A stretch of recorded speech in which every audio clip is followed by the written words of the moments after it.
Another Ilocano word of the day for this video lesson. Let's start! Ang salitang Ilocano natin para sa video na to ay mabalin, mabalin.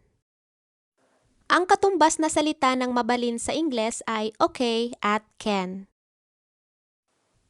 Para sa mga nagsasalita ng Tagalog, ang katumbas nitong salita ay pwede. Ngayon ay magkaroon naman tayo ng mga halimbawa ng paggamit ng salitang mabalin. Mabalin nga ta, mabalin nga ta, pwede kaya in Tagalog. Mabalin nga ta agmula ditoy, mabalin nga ta agmula ditoy.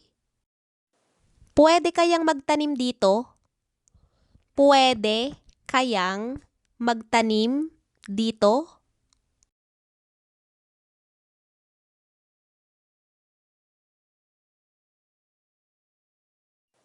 Mabalin nga ta agmula ditoy, pwede kayang magtanim dito.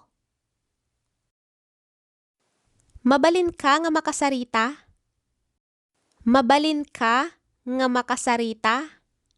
In Tagalog, pwede kang makausap, pwede kang makausap. Mabalin ka nga agluto no kayat mo, mabalin ka nga agluto no kayat mo. Pwede kang magluto kung gusto mo.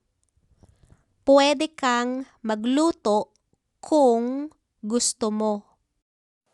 Iyan lang para sa ating word of the day ngayong araw. Para sa iba pang word of the day videos gaya ng ngata at kayat,